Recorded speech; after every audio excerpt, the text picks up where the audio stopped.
Todos bem-vindos.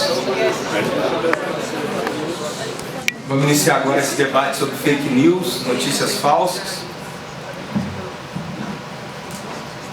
Fake news é uma expressão que virou obsessão no Brasil após a eleição do presidente americano Donald Trump e já faz parte do vocabulário, do processo de comunicação e de trâmites no legislativo brasileiro. Como virou tendência, diferentes setores atuam na campanha contra as notícias falsas. Proliferam-se as agências de checagem do jornalismo, há mais de 20 projetos de lei no Congresso Nacional tratando o assunto, e até uma ameaça do presidente do TSE de não legitimar a próxima eleição presidencial, tendo o tema da fake news como argumento. Para debater melhor esse assunto, o Portal Disparado, um portal de colunistas que reflete os mais diversos temas da política nacional e internacional, a questões de economia, filosofia, conflitos sociais, cultura e arte, em parceria com o DCE Mackenzie e o Centro Acadêmico João Mendes Júnior, convidam Altamiro Borges, jornalista, coordenador do Centro de Estudos de Mídia Barão de Tararé e autor do livro A Ditadura da Mídia.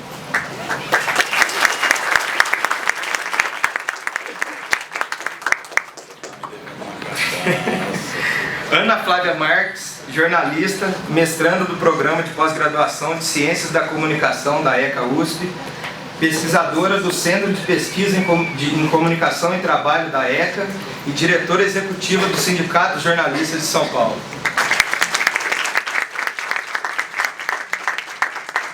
E por fim, Vitor Blota, professor doutor do Departamento de Jornalismo e Editoração da ECA USP, presidente da Associação Nacional de Direitos Humanos, Pesquisa e Pós-Graduação e doutor em Direito pelo Departamento de Filosofia e Teoria Geral do Direito da Faculdade de Direito da USP.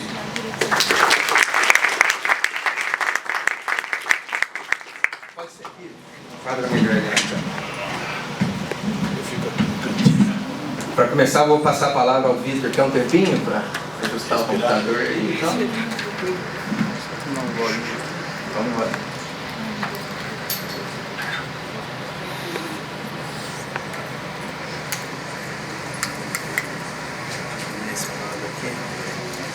Tirar meu sabre. Uau.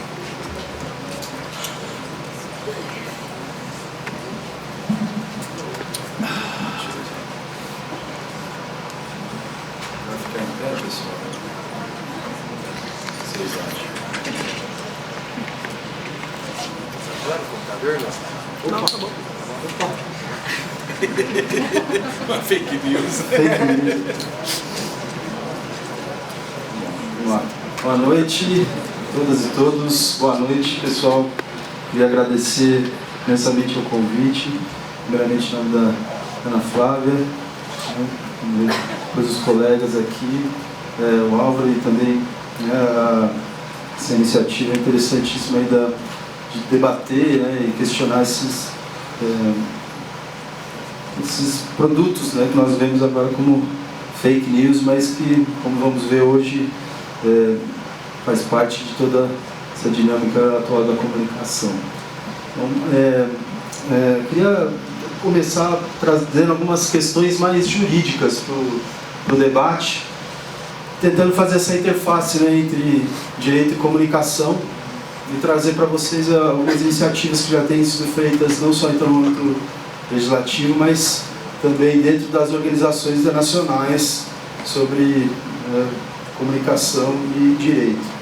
Então, acho que a gente tem que trazer alguns pressupostos para o nosso debate. Porque quando a gente está num jogo democrático, a gente não está só esperando essa reciprocidade, essa troca justa entre comunicações que a gente tem como expectativa nos nossos espaços como científico, econômico, político, mas também essa dimensão jurídica, quando começam realmente a serem afetados os direitos e liberdades de comunicação, de dignidade, né, e mesmo as questões envolvendo a própria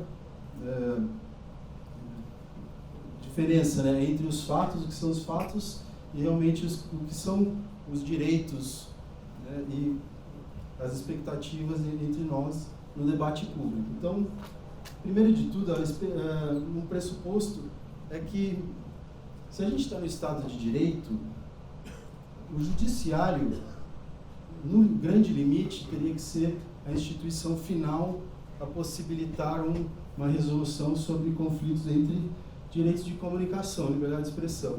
Então, o primeiro pressuposto que a gente cria, do mesmo jeito dentro do direito econômico, o direito civil para poder regular as obrigações, a gente teria que criar dentro dos direitos de comunicação. Então, falando em comunicação,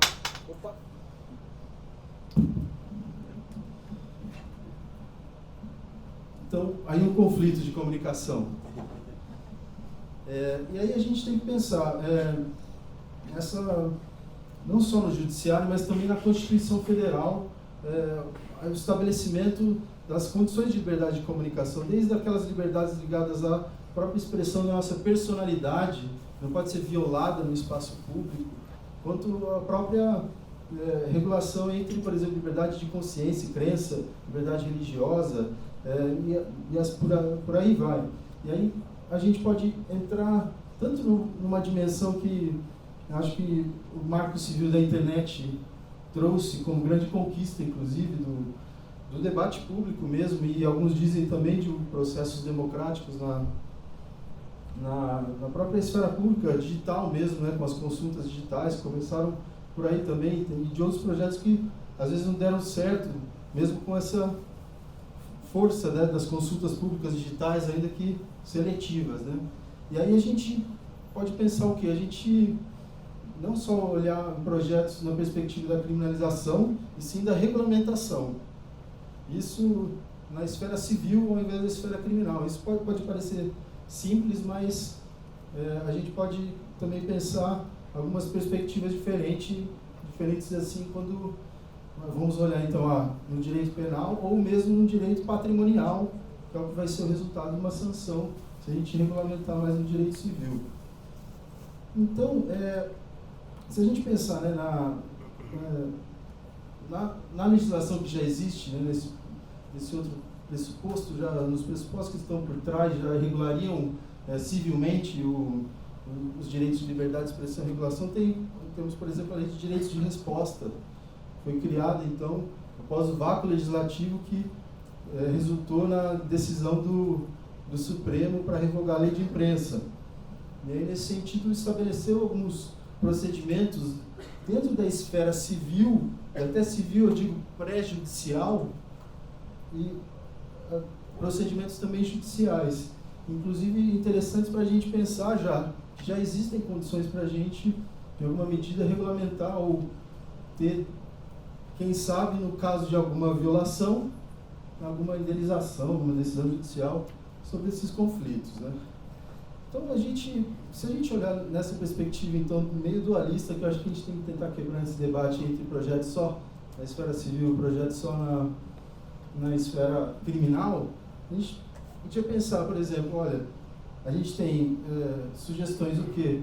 De aumento de tipos de pena, dentro dessa esfera criminal, mas também novos tipos penais. Então, a lei Carolina Dickmann, que alguns vão dizer, também influenciada pela lei Azeredo, que era a primeira proposta mais criminalizadora, né, dos direitos de comunicação e tudo antes da internet, foi não só resultante do caso envolvendo a Carolina Dickmann, mas de toda uma pressão que já existe sobre a questão das violações ocorridas a partir da internet, principalmente porque a gente tem que pensar, gente, de fato, cada vez mais a gente está percebendo a comunicação. E no direito, que a mudança para o digital implica uma necessidade de mudança de pensamento jurídico correspondente, regulamentador correspondente. A gente tem que pensar mesmo se a nossa regulamentação está valendo só para um sistema de broadcasting, de mídia, ou um sistema já de mídias sociais, que é essa mistura, né, da internet, que já é mistura do broadcasting com telecomunicações. Né? Então a gente pode, por exemplo, dentro da Lei de Direitos de Resposta, já criar essas condições, né, por exemplo. E aí até a rede pública, né, publicou agora uma matéria, né, recentemente sobre os projetos. crescimento de projetos de lei envolvendo, então, tentativa, mas principalmente de criminalizar notícias falsas, né? E aí a gente pode pensar, né, mesmo a gente tem esse cenário diferente que eu acho que vale a pena debater, vale a pena ter uma nova regulação para o momento eleitoral somente, do mesmo jeito que vale a pena ter uma regulação para a gente pensar os reflexos de uma violação de direitos de comunicação no âmbito digital, que é muito exponencial, pode ser de violação de direitos da imagem, por exemplo. Né? Então, se a gente for ver, né, até a polêmica em torno da declaração do Fux, né, sobre, então, como é que é, tem o artigo 222, né, prevê a anulação, inclusive, de talvez uma pleito eleitoral, criado sobre fake news, mas não tem também, é uma legislação da época do broadcasting, em relação, querendo regulamentar uma coisa do digital. Então,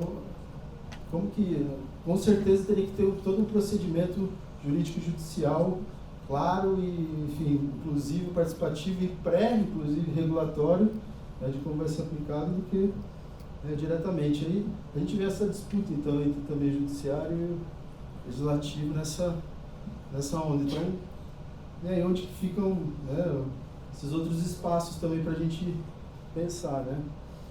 Então, por exemplo, eu queria trazer nessa ideia também de que algumas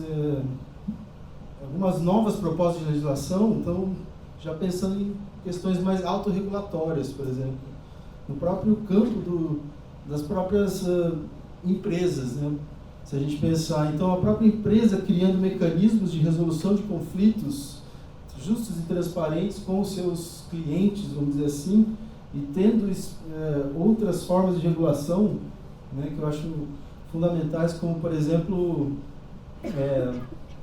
em alguma medida, né, esses detentores de informações, né, administradores de informações pessoais, eles têm um poder social muito grande.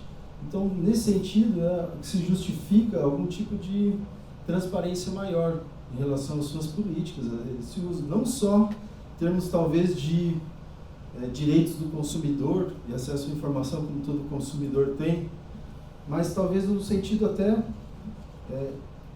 analógico aos direitos trabalhistas. Em relação, então, a diferença num caso jurídico de uma pessoa individual com um provedor de serviços de internet ou um provedor de conexão, que a gente sabe que tem diferença, né, de responsabilidade civil entre uma e outra. Depois a gente pode especificar isso, né? Mas qual que é a ideia, né? Você, em alguma medida, vai o que? Responsabilizar os indivíduos, ou os conflitos entre os indivíduos e os provedores, você vai ter algum tipo de compensação jurídica, ou não, ou você vai talvez combinar estratégias, né? Talvez você pode sim aplicar, por exemplo, a questão da própria lei Carolina Dickmann, que só amplia, né, a questão só dá uma qualificação em relação ao crime de difamação, injúria, por exemplo, calúnia, né, e o uso de informações de internet também para também se envolver com essas questões aí qualificaria a pena, porque justamente entra nisso, né, não só no processo de quem produz, mas quem divulga, né, essa questão da possibilidade de violações de direitos de comunicação, né. E a gente, para pensar só com contraste com um panorama internacional um pouco, né, a gente vê também tensões ali, né, entre executivo, e no caso aí França, né, o Macron, né, com uma proposta de que não, a lei tinha que ser um pouco mais dura, uma proposta e tudo, com realmente punições altas, então, inclusive, né, nessa esfera eleitoral e tudo. Então, isso também parecendo uma tendência próxima da Alemanha, né, que, embora tenha trazido uma proposta de lei digital da questão das mídias sociais para pensar a questão dos discursos de ódio, né, na parte mais moral, então, mas pensando na expressão da individualidade, personalidade, pensando nisso, né, mas ainda está agindo na esfera civil, das multas, né, aí eu acho que a gente tem que ver essas diferenças mesmo, né. E aí, só para finalizar também, para a gente começar também a trocar umas ideias, Eu queria trazer só algumas informações interessantes de um grupo chamado Center for Law and Democracy, que é do Toby Mendel, que é um pesquisador de Halifax, esse centro, né, de Halifax. Ele, se não me engano, acho que é australiano, mas ele já veio aqui para o Brasil, inclusive, e trabalhou bastante já com a Unesco, as Nações Unidas mesmo, a ONU, para trabalhar com várias questões como regulação das comunicações, por exemplo, e como a gente tem que garantir no Brasil um tipo de regulação pública das comunicações que garanta diversidade e pluralidade como forma de combater as fake news, né? Essa ideia de fake news que até os colegas vão poder explorar até mais, né, pensando do ponto de vista comunicacional, jornalístico da coisa, né? E aí eles produziram, né, recentemente, então, né, até a relatoria especial das Nações Unidas de Liberdade de Opinião e Expressão e a Organização de Segurança e Cooperação da Europa, que trabalha com as questões de liberdade de mídia, né, e a Organização dos Estados Americanos. São vários relatores de comissões especiais de liberdade de expressão das agências internacionais, então, de proteção de direitos, né? E aí, eles trabalham mesmo não numa perspectiva de você só dizer se é fake ou não no trabalho de fact-checking, mas sim no trabalho de identificar a possibilidade de dano, ou também uma possibilidade de e aí criar procedimentos mais rápidos e ágeis de indisponibilização ou não de informação, né? Como a gente pode já também depender do Marco Civil, é possível já ter esse tipo de direito que é garantido, já foi garantido, já tem sido já nos pré-debates das nossas eleições, né? Mas aí acho que trazer também essa perspectiva de investimento em mídia de qualidade, informação de qualidade, porque ao mesmo tempo que tem essa discussão sobre fake news, investir é como se fosse, né, investir na guerra contra as drogas, né, com armamentos e criminalização e tudo, ao invés de política de reparação de danos. E aí você, por exemplo, enquanto jornalismo numa crise, vários jornalistas, né, hoje, né, no caso, isso não é fake news, né, de omissão, eu já ouvi falar, será que é fake news? Fake news já é um fact-checking device nosso, né, da comunicação. Eu vi os vários usos que eles vão sendo apropriados, né. Aí eu acho que a ideia é a gente também no direito, né, escapar da argumentação de que assim, não, os juízes não podem decidir se a notícia é falsa ou não. O que é isso? Que é muito poder para uma pessoa, mas não é esse o caso, é o caso de dentro das normas do direito ali, das condições que tem, e aí as normas mais ligadas ao digital, que principalmente o Marco Civil da internet já poderia garantir, né, e a Lei de Direitos de Resposta, enfim, até outros mecanismos para acelerar a reparação de dano ou a disponibilização de informação, até mesmo tecnologicamente falando, né? Mas para a gente pensar qual é o dano e a reparação necessária. Aí que é o jurista, mesmo o juiz como advogado, também quem está pensando em projetar uma questão de fake news, seja dentro de um espaço de comunicação, seja dentro de uma proposta mesmo de política pública, é pensar nessa ideia, né? Mas talvez de você investir em comunicação com diversidade. O que é pluralidade de informação mesmo?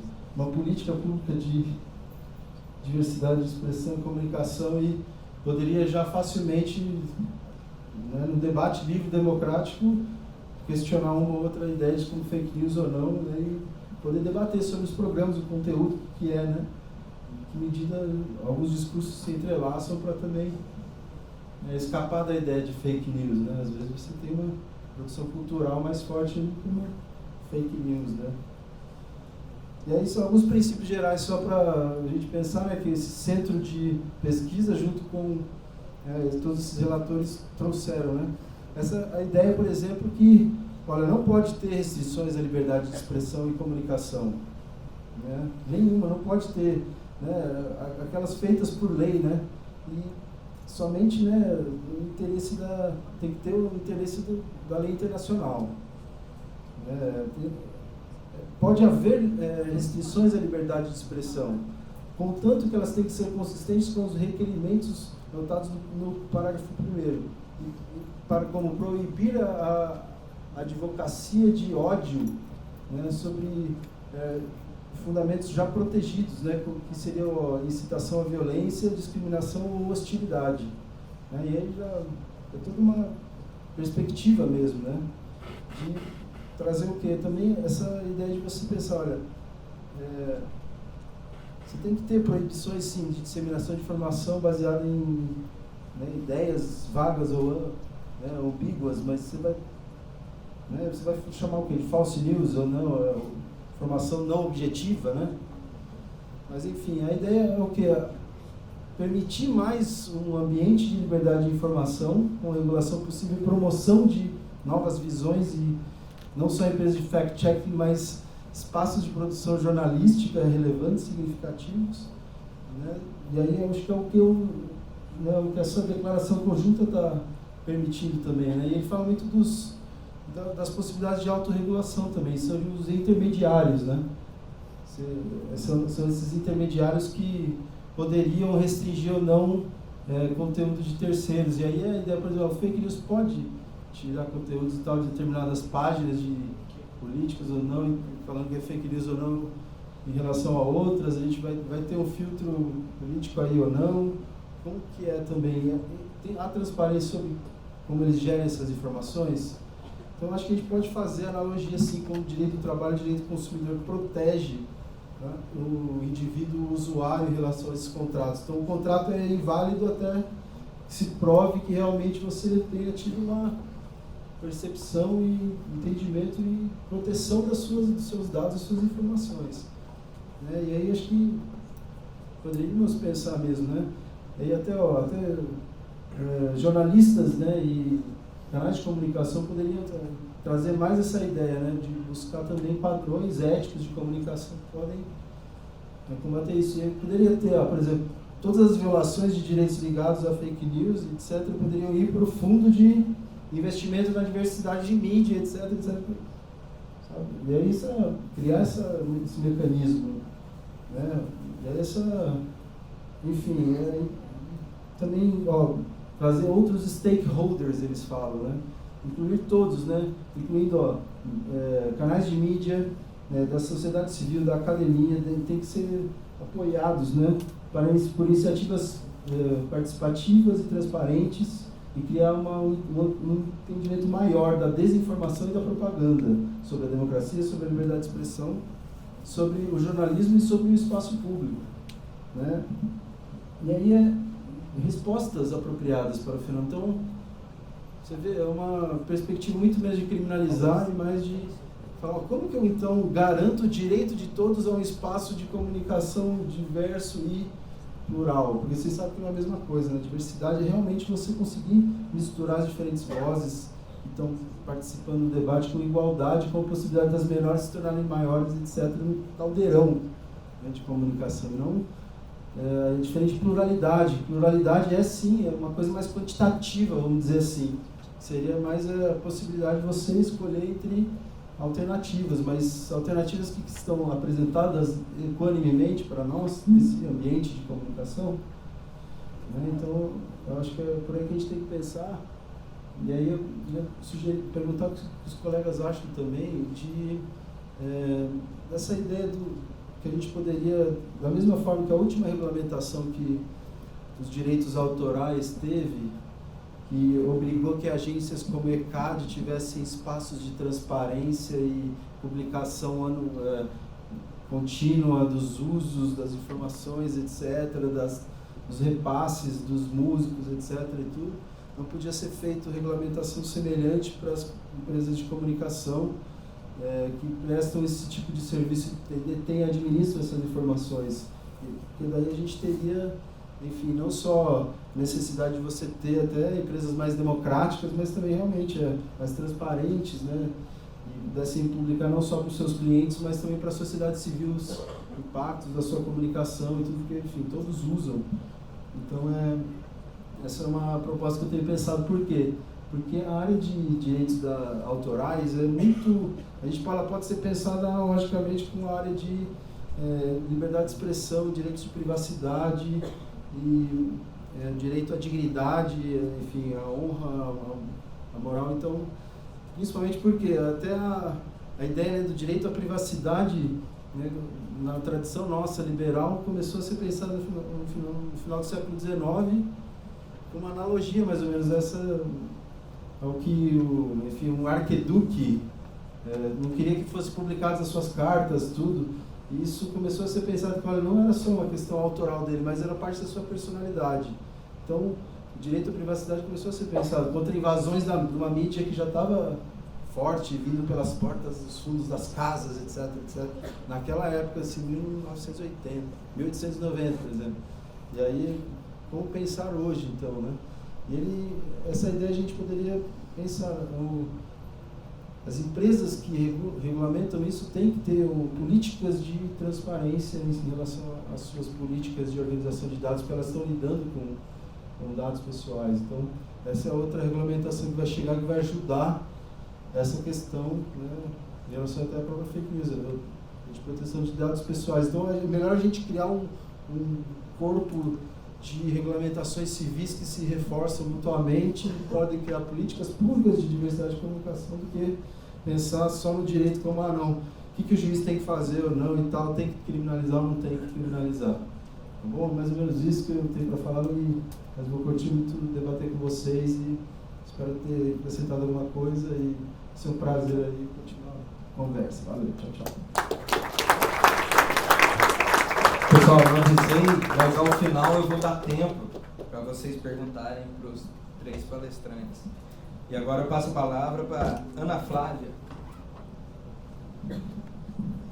Olá, boa noite, gente.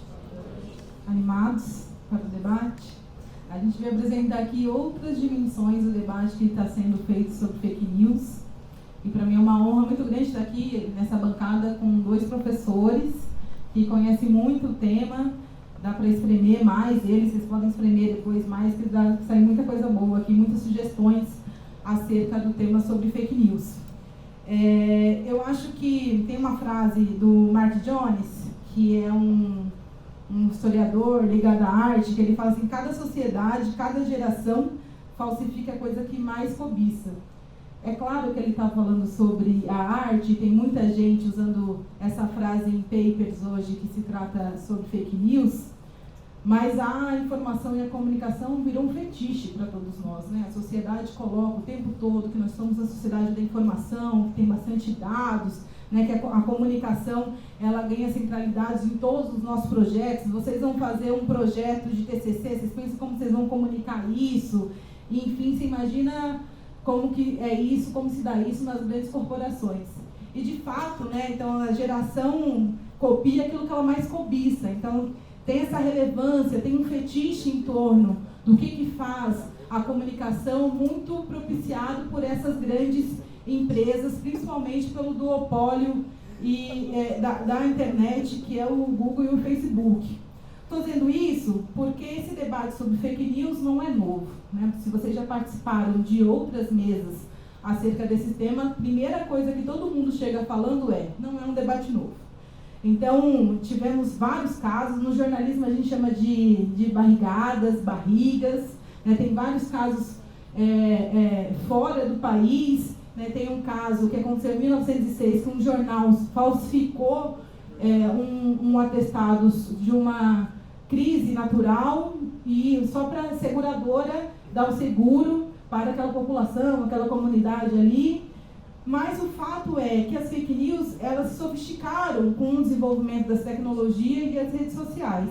Isso a gente não pode negar, né? Então, hoje você vê uma notícia e principalmente o debate que acontece é em torno que essa notícia, esteticamente, ela é muito parecida com uma matéria jornalística. Então, vou falar aqui de que não tem nada a ver com o espectro político, por mais que a gente se paute muito nesse debate após as eleições de 2016, do Donald Trump, mas tem uma página na internet, não sei se existe ainda, mas chamava Cura pela Natureza. Vocês já devem ter visto na timeline de vocês Porque todo mundo tem uma tia, uma avó que compartilha essa página Cura pela Natureza. E você entra no site, tem aspas, tem título, né? Você não tem a fonte, não tem o nome da fonte, mas ela é toda padronizada como se fosse uma matéria jornalística. Por isso que tem uma preocupação. Nós temos essa preocupação acerca do que significa fake news. E, inclusive, para a gente entender como que ela chegou tão rápido no vocabulário brasileiro.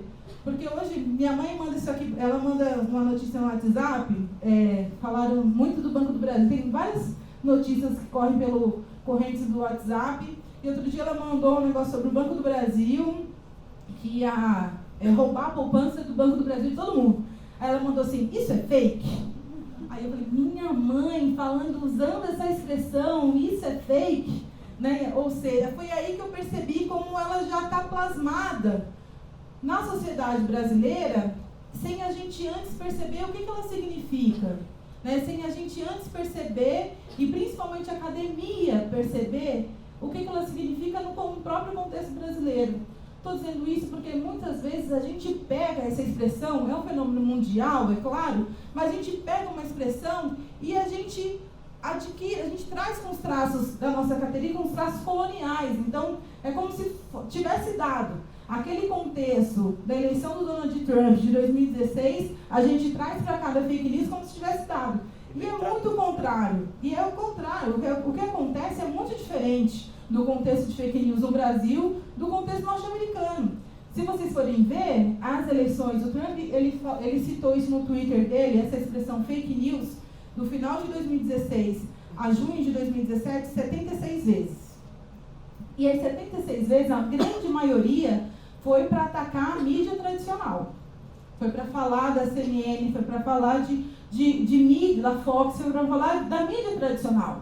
O que acontece completamente diferente aqui no Brasil. Vocês não veem ninguém falando, né? Isso aí é fake news, a mídia tradicional. São contextos muito diferentes e eles são usados também de formas diferentes. Eu digo isso porque uma série de nomenclaturas que a gente tem, rule of law, governabilidade, são uma série de nomenclaturas que foram emanadas por organismos internacionais, como o Banco Mundial, e que elas estão nos nossos trabalhos, estão nos nossos papers, estão aqui na bancada hoje falando com vocês. Então a gente precisa assimilar e entender por onde vem essa expressão. E as notícias falsas, ela tem um caso muito emblemático, que é de 2004, vocês não vão lembrar, porque vocês são todos muito jovens, eu estou olhando aqui a carinha de vocês, ninguém tem nem espinha no rosto, que tem um ativista de direita chamado McDougall, que ele recebeu uma notícia na casa dele, que era sobre a ficha falsa do George W. Bush, sobre como o W. Bush entrou na área aérea do Texas, né? Como ele tinha falsificado a ficha dele quando ele era jovem. E esse cara lá da casa dele entrou num fórum, que é chamado Free Republic, e ele falou, isso é mentira. Essa ficha passou 15 vezes por uma fotocopiadora para parecer ser velha. E ele derrubou um dos principais jornalistas da CBS, que esse caso é considerado como caso Watergate, e ele derrubou o Don Wright por conta da casa dele. Ele entrou num fórum de direita, mobilizou uma série de internautas e disse que aquela ficha era falsa. Até hoje ninguém sabe se a ficha era falsa ou não, mas ele mexeu com o jornalismo ali. Isso em 2004. Então, essa dinâmica imposta pelas redes sociais, essa dinâmica imposta pelo desenvolvimento das tecnologias no próprio jornalismo, ela não é nova. E há uma dificuldade hoje de a gente delimitar conceitualmente o que significa a tal das fake news. Então, tem a Clea Ryder, ela fala assim que tem alguns pontos de se definir o que é fake news. Ela fala, a falsa conexão é quando o título ou a chamada não confirma o conteúdo. É mais ou menos o sucesso aqui do sensacionalista. O sensacionalista cresceu com as manchetes, então a gente acha muito engraçado. É claro que eles colocam lá que é humorístico, né, que é engraçado, que é fictício, mas eles tinham a manchete e todo mundo curtia, compartilhava de acordo com a manchete e não dizia nada, né, do que estava no texto. Hoje eles aprimoraram, existem vídeos, mas é mais ou menos essa técnica, só que no jornalismo. Um outro conceito que é o falso contexto. E o contexto é muito importante, porque a imprensa brasileira, prioritariamente, ela nunca dá o contexto das coisas. Então, ela é o falso contexto, quando o conteúdo ele é genuíno e compartilhado com uma informação contextual falsa. Não sei se vocês já viram, mas tem uma matéria da UOL que sempre aparece, que é sobre a economia no governo Lula. Sempre aparece ultimamente nas redes sociais, e a matéria é de 2005, que a economia do governo Lula foi considerada uma das melhores do mundo, né? Então, não está nesse contexto. Esse é um exemplo claro. O conteúdo manipulado, né? Quando a informação é verdadeira e ela é manipulada deliberadamente para enganar. E tem também a sátira, o paródia, que a gente já falou, o conteúdo falso, o conteúdo impostor e o conteúdo fabricado. É claro que não tem consenso nessa limitação conceitual sobre o que é fake news. Mas o que a gente precisa perceber é, existe fake news? Existe. Todo mundo aqui é contra notícias falsas, né? Ninguém quer que amanhã a gente seja enganado, ou alguém da nossa família seja enganado. Todo mundo é contra. Não tem ninguém que você sai na rua, você é a favor da notícia falsa? Não, né? Então, ninguém. Mas é mobilizado um conjunto de discursos e estratégias para alcançar um objetivo. E digo para vocês, hoje no Brasil, esse debate acerca das notícias falsas, ele é feito com uma estratégia de negócio. Por quê? Vocês estão vendo aí se proliferar as agências de checagem. Tem agência de checagem do WhatsApp, tem agência de checagem de todos os lugares. Nada contra a checagem, porque isso quem fazia, inclusive, éramos nós, jornalistas, que saímos da redação por causa dos grandes passaralhos. As redações estão bem mais enxutas, então não tem mais jornalista para apurar, certo? Então o jornalista tem que ficar lá fazendo a matéria atrás do furo, não tem jornalista para apurar. Nada contra a apuração do fact-check. Mas o problema é que elas são utilizadas agora como uma estratégia de negócio. O que eles estão dizendo? Nós fazemos mais jornalismo, porque a gente é isento, a gente é imparcial, a gente não tem nada do jornalismo engajado, contra aquele pessoal lá da internet que não tem nada de jornalismo. Por isso que há, no mundo inteiro, uma indefinição sobre o conceito, porque os primeiros conceitos sobre fake news eram relacionados a notícias falsas na internet. Já delimita bem, né? Quem está na internet, quem está no papel. Quem está na internet e quem está na concessão de rádio e TV. Né? Então já delimita bem. Então tem uma certa tendência que leva esse debate, mas tem uma outra tendência desse lado de cá que fala o seguinte, não, notícias falsas se dão em vários lugares. Se dão na internet, mas se dão também na mídia tradicional. A gente pode lembrar aqui da ficha falsa da Dilma na Folha. A gente tem vários exemplos de manipulação que se dão também na mídia tradicional. E essa mídia tradicional, ela fala assim, a gente contratou aqui as empresas de checagem porque a gente faz mais jornalismo, a gente vai dizer quem é falso. Então, se você é de uma mídia que não está vinculada a essa mídia tradicional, essa mídia monopolizada, você também corre risco de ser caracterizado como essa mídia da internet que fabrica notícias falsas. E eles utilizam porque a internet estava levando dinheiro do jornalismo. Então, para vocês terem uma ideia, antigamente uma marca de relógio só publicava matéria no domingo, página inteira de um determinado relógio no New York Times, porque ele queria chegar naquele público classe média do New York Times. Hoje ele não precisa fazer mais isso. O modelo de negócio da internet faz com que esse fabricante de relógio chegue no seu celular, se você tiver poder aquisitivo, se estiver dentro dos filtros de poder aquisitivo, comprar aquele celular, agora. Você pode abrir seu celular e está lá na sua timeline uma propaganda do relógio. Então, esse modelo, ele incentiva a economia de atenção, ele incentiva essas bolhas, incentiva com que essas matérias, as informações se perpetuem. E isso, para a gente, tem gerado um debate sério, porque o Fux, nessa declaração que o Vitor Gloda falou, ele disse o seguinte, não, nós estamos bem preparados porque a gente tem a imprensa ao nosso lado. Quer dizer que a imprensa vai dizer agora o que é falso, o que é verdadeiro, né? A imprensa está se utilizando como uma estratégia para dizer o que é jornalismo, o que não é. Não sei se tem jornalista aqui no público, mas a gente já viveu esse debate acerca da objetividade, acerca da imparcialidade, que foram mitos que foram caindo para o jornalista. Qualquer jornalista hoje sai da universidade, ele sabe que imparcialidade não existe, né? Começa da reunião de pauta. Se você vai colocar um assunto na reunião de pauta, essa história de imparcialidade já ficou da porta para fora. Então, eles se utilizam dessa estratégia como um negócio para voltar a ter uma relevância social de informação.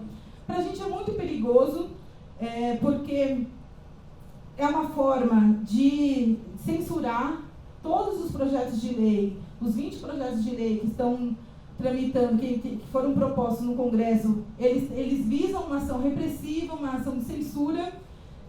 Não sei se foi na Malásia, na Indonésia, que um turista publicou, ele sofreu um acidente, ele publicou um vídeo dizendo que a ambulância tinha demorado muito para chegar. Esse turista ele foi preso, por exemplo, porque falaram que ele estava cometendo fake news. Falaram, não demorou 15 minutos, demorou 5, você mentiu, criou um problema, um mal-estar no país, e ele foi preso dizendo que ele estava sendo fake news.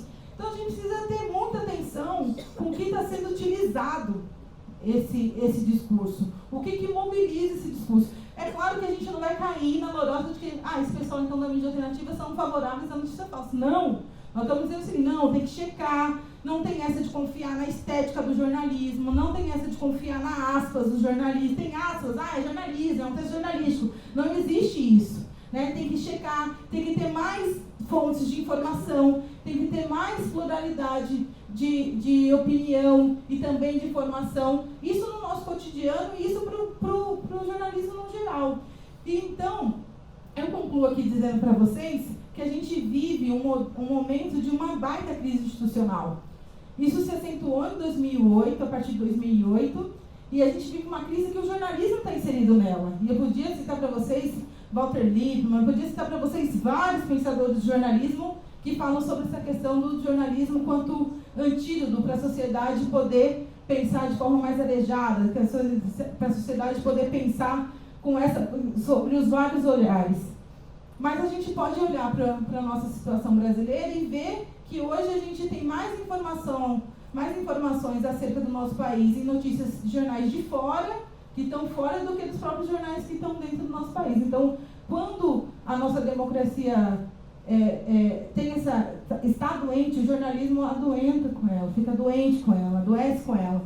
Então, é muito importante a gente perceber o que se mobiliza em torno disso, né? O que são acionados para que esse discurso sobre fake news seja evidente, se torne evidente e se plasme a ponto da minha mãe perguntar isso é fake ou não, a ponto de essa expressão ser tema do nosso almoço de domingo ou do primo que vem falar com a gente. Então, antes de plasmar do jeito que veio de fora, principalmente o campo científico tem o dever de fazer algumas perguntas sobre esse tema e de não ir com a tendência, não ir com a corrente e, na verdade, apresentar justamente os aspectos contra-hegemônicos dessa situação, desse debate como um todo. É claro que ficou evidente a partir de 2016, esse é o contexto maior, mas até hoje não tem nenhum artigo científico, nada, nenhum papers, nada que diga que o Trump ganhou a eleição por causa da fake news.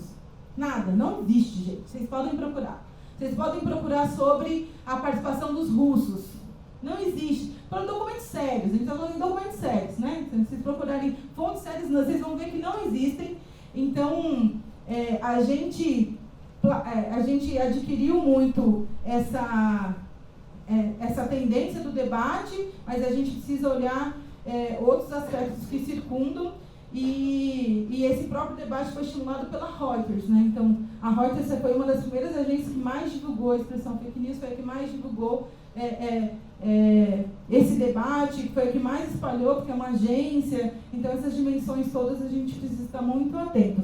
Eu fiz aqui uma compilação do conceito com vários estudiosos que estão tentando delimitar mais, ter um rigor científico do conceito. Depois eu vou entregar para os meninos disparado, a gente publica lá e vocês podem utilizar também como uma pesquisa mínima de vocês, um chute inicial para a gente também ter esse rigor que a academia exige. Obrigado.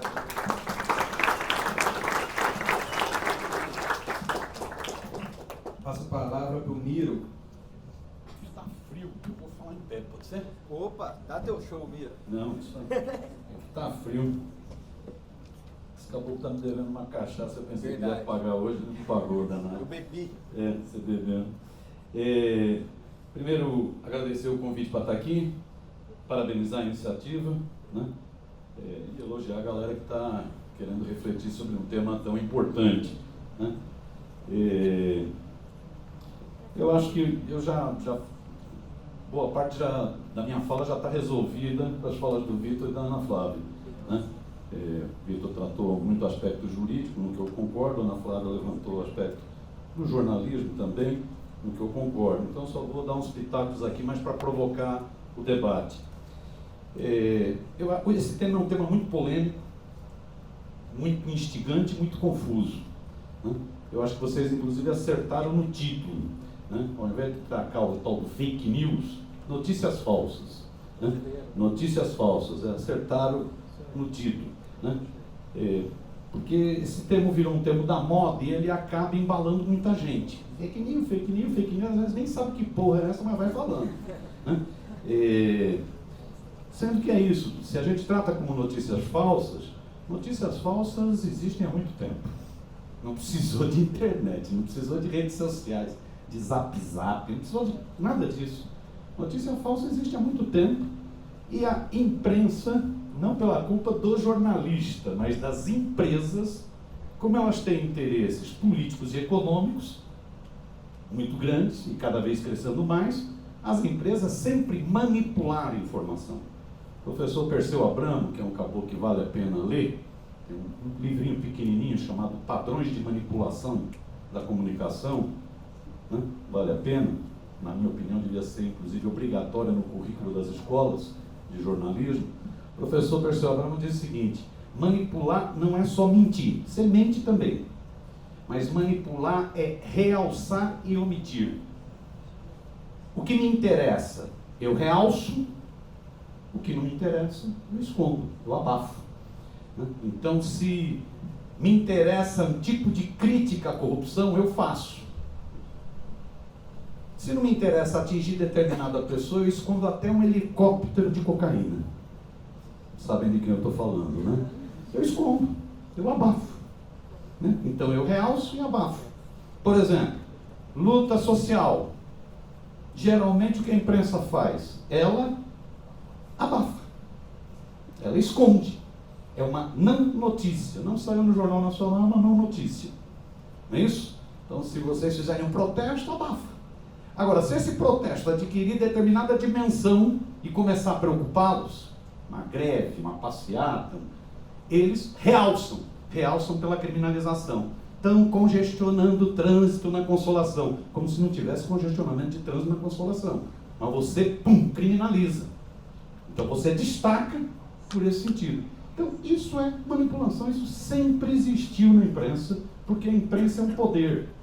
A imprensa é um segundo Estado. Ela tem interesses políticos e econômicos. Eu não estou discutindo o papel do jornalista. O jornalista é um assalariado. Geralmente não. Alguns, infelizmente, comem mortadela, mas adoram arrotar caviar. Mas comem mortadela. Né? É um assalariado. Aí é o interesse da empresa. E que, com o passar do tempo, essas empresas foram se concentrando mais, né? Porque essa é uma tendência do sistema, se monopolizando mais, passaram a ter mais interesses políticos e econômicos. Então é bom tratar como notícia falsa mesmo. Notícia falsa, né? Sempre existiu. Ou mentindo ou manipulando, né? Existiu, por exemplo, com a história do, para pegar uma política, Mar de Lama de Getúlio Vargas. Nunca comprovaram esse tal de Mar de Lama, mas a imprensa bateu até o suicídio dele. Vejam que coincidência. Apartamento de luxo do Juscelino Kubitschek em Copacabana. Nunca comprovaram que o apartamento era do Juscelino Kubitschek, ao contrário. Mas serviu para desestabilizar o JK. República Sindicalista, perigo vermelho com João Goulart. Papo furado da mídia, porque não existia nenhum perigo vermelho com João Goulart, que inclusive era um burguês. Reformista, um burguês. Não é isso? Manchetes de toda a imprensa no dia 1º de abril. A democracia está restabelecida no Brasil. Com um golpe. Isso é mentira? Isso não é um fake news. Mas não precisa pegar no passado, vamos pegar no presente. Reforma trabalhista. 92% da cobertura da mídia, porque tem interesses econômicos e políticos, 92% da cobertura da mídia foi para dizer o seguinte: a reforma trabalhista vai modernizar as relações de trabalho e vai gerar emprego. Isso é um baita de um fake news, porque não modernizou porra nenhuma de legislação trabalhista. Ao contrário, trabalho intermitente, parcelamento de férias e o diabo, ou seja, modernizou para o século XIX. Modernizou para antes da escravidão. Não é isso? Então não modernizou e não gerou emprego. Isso é um fake news. Ou reforma da Previdência. Se não fizer a reforma da Previdência, toda a mídia. Se não fizer a reforma da Previdência, o Estado vai falir. Ué, por que não mexe com juros? Porque aí sim o Estado está falindo com pagamento de juros. Não é porque pagamento de juros interessa aos banqueiros. Os banqueiros dominam parte da mídia, pronto. Feita a equação. Fake news. Então, notícia falsa sempre existiu. Sempre existiu. Ana Flávia citou o caso da ficha policial falsa da terrorista Dilma Rousseff. Podíamos citar também a matéria longa dessa revista que chama Quanto É, se eu não me engano o nome da revista. Ah, não, desculpa, Isto É. Quanto É, que é uma revista mercenária, né? A matéria que foi feita do tal triplex do Guarujá. Quem via a matéria parecia que aquele triplex era um suprassumo do luxo. Bastou uma moçadinha do MTST fazer um protesto lá dentro e mostrar que aquilo é uma merreca. Merreca. Mas o que ficou para... Aquilo é fake news. Puro fake news. Então, eu acho que vocês trataram bem ao tratar o tema como notícia falsa. Por que esse tema agora está gerando tanto interesse? É porque eu acho que isso tem a ver com as plataformas. É diferente o tratamento que era feito por um jornal impresso, por uma revista impressa, pela rádio, pela televisão, quando essas notícias falsas se espalham de forma instantânea através dessa nova plataforma, das plataformas digitais. Por isso que isso ganhou uma dimensão. Ganhou também em função disso que a Ana Flávia falou. Nós temos um espírito meio colonizado, né? Que nem dizia o Nelson Rodrigues, nós temos um complexo de vira-lata no Brasil. O que acontece nos Estados Unidos parece que está atingindo a gente. Como teve o problema na eleição em 2016 nos Estados Unidos, que é uma grande fake news, o Putin apoiou o Trump. Só se o Putin tivesse bebido muita vodka. Porque apoiar um doido, um maluco para a presidência dos Estados Unidos, um cara que pode, num botão, deflagrar uma guerra, qual que seria a lógica de um negócio desse? Mas se criou toda uma onda, e aí nós embarcamos na onda dos Estados Unidos, com o nosso complexo de vira-lata. Né? O nosso complexo de vira-lata. Então, o tema ganhou muito maior importância, em função desse fato nos Estados Unidos, e ganhou a importância, aí sim, material, concreta, né, em função das plataformas digitais. Né? Eu acho, chegando então a ele, as fake news entendida como coisa da internet, do Zap, do Facebook, de todas essas ferramentas. Eu acho, companheiros, que nós não devemos vacilar. Nós somos contra a mentira. Nós somos contra a notícia falsa. Deveria, inclusive, haver na sociedade um papel educativo de explicar o seguinte: bicho, não seja besta de compartilhar uma coisa que você não tem certeza. Não faça isso, porque isso é crime. Isso é crime. Às vezes você está espalhando uma notícia falsa que pode levar a problemas de saúde pública. Se você criar um trauma. Então, notícia falsa tem que ser combatida. Eu acho que no essencial, não quer dizer que não se modernize, no essencial a legislação brasileira já permite penalizar quem espalha notícia falsa. E no caso da internet não tem como o cara se esconder, porque tem o diabo do IP, é facilmente localizável. Não tem como se esconder. Quando é com a atriz, descobre no dia seguinte. Por que não faz isso para a sociedade? Então, se é mentira, a legislação já tem mecanismos civis criminais que permitem punir, que permitem cobrar indenização. Lógico que podem ser aperfeiçoados. Eu acho que uma das formas de aperfeiçoar, inclusive, é exatamente garantindo maior liberdade de expressão para que todos nós sejamos fiscais. Para que todos nós, tem lá uma notícia falsa, eu denuncio. Isso é uma notícia falsa. Nós fazemos também a checagem. E a checagem seria feita se a imprensa cumprisse de fato o seu papel. Se o jornalismo cumprisse de fato o seu papel, que é o papel da checagem, de ir atrás, de apontar o que é falso. Então, eu acho que nós estamos razoavelmente bem guarnecidos, e acho, inclusive, que o Marco Civil da Internet garantiu essa liberdade, essa foi uma grande conquista nossa, para combater as notícias falsas. Teve agora o caso desse agrupamento, como chama? MBL, do quinta categoria. Teve o caso agora do MBL, que ninguém sabe quem financia esse agrupamento. Até hoje ninguém sabe. Ali uma bela pesquisa de quem financia. Pois bem, no caso do MBL foi comprovado que existiam 197 páginas numa rede anônima, bancada de forma anônima, e o Facebook foi lá e disse, corta todas essas páginas. Páginas que, por exemplo, espalharam mentiras feias, grosseiras, como o caso da Marielle, vereadora do Rio de Janeiro. Falar que era uma mulher do tráfico, a mulher tinha acabado de ser assassinada.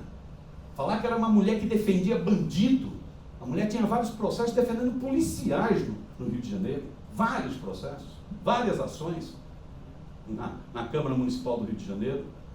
Eram mentiras, cabeludas. E isso gerou, então, esse processo do Facebook. O Facebook ganhou muita grana, porque no Facebook nada é de graça. O Zuck não é bobinho, tudo para ele é grana, não é para menos que nada. Ele hoje é o maior bilionário do mundo, não é isso? Pela Forbes. O Zuck ganhou muita grana com espalhar essas mentiras. Porque isso chama atenção, faz alavancagem, faz patrocínio, impulsionamento, isso dá grana. Facebook não tem nada de graça no Facebook, tudo é muita grana. Muita grana. Tem lá a sua paginazinha com 5 mil seguidores, acho que quando manda uma mensagem atinge 5 mil seguidores, não atinge 6% deles só. 6. Se você quiser atingir mais, pague, patrocine. Como essas páginas de escandalização, davam audiência, o Facebook ganhou muita grana e deixou correr solto. Nunca tomou atitude nenhuma, agora tomou atitude. Não sei se foi a melhor atitude, tenho dúvida. Agora tomou atitude. Agora, que eu acho que tem que combater notícia falsa, eu acho que a legislação já nos dá um bom terreno inicial para esse combate sério. Qual é o pepino que aparece nesse momento? E a Ana Flávia tratou disso também. É que nós estamos vivendo uma guerra na área de comunicação. A área de comunicação é a área que mexe com muito dinheiro no mundo. Muito dinheiro no mundo. Aqui no Brasil está por volta de 8% do produto interno bruto está vinculado à área de comunicação. É muito dinheiro. Muito dinheiro. Nos Estados Unidos é mais ainda. Um processo de monopolização permanente. Vejam o que ocorreu semana passada com a Disney. Não é isso? O processo de monopolização. É muita grana. E isso estava criando um grande enfrentamento nessa área de comunicação. A mídia chamada tradicional, não é isso? Essa mídia do jornal, da revista, da rádio AM, FM, da TV aberta e TV a cabo, essa mídia está em crise de modelo de negócios em função da concorrência dessas empresas de tecnologia, de informação. Função de Facebook, Twitter, Google.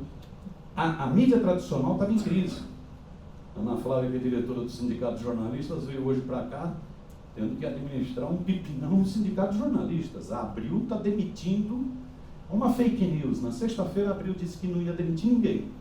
e hoje demitiu um monte de gente. Fake news da Abril. Devia para uma empresa de checagem. Mentiu descaradamente. Né? Demitindo, alguns chegam a falar em 850 trabalhadores, não jornalistas, que vão ser demitidos da Abril. Várias revistas fechadas, permanecem 3 ou 4 só do Grupo Abril. Né? Por quê?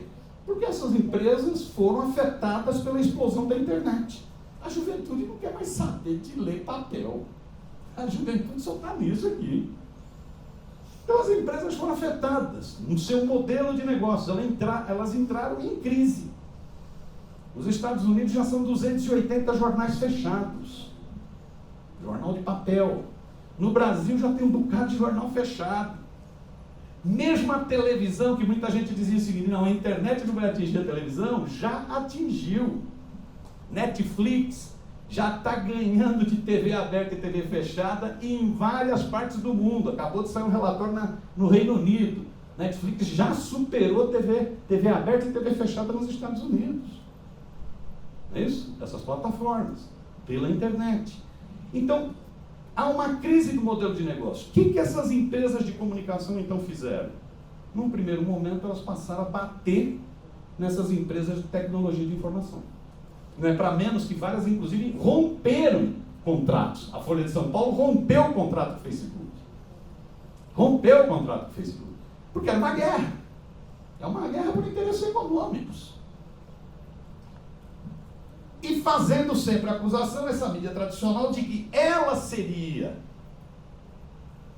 a expressão maior da credibilidade, da honestidade, da neutralidade, da imparcialidade, ou seja, tudo patifaria, tudo mentira, tudo fake news, que ela seria a expressão disso, e as redes sociais seriam a expressão da coisa sem averiguação, da coisa suja, da baixaria. Era a guerra entre as duas.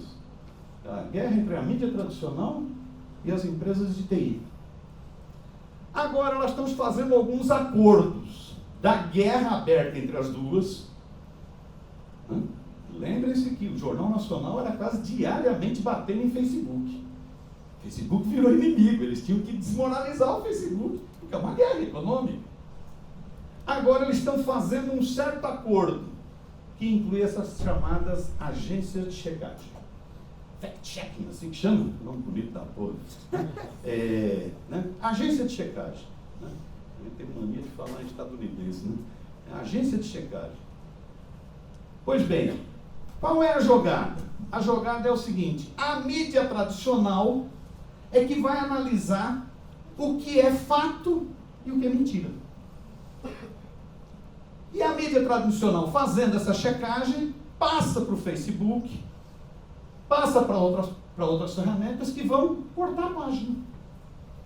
Cortar a página, censurar a página. Ou seja, a mídia tradicional é a expressão da credibilidade.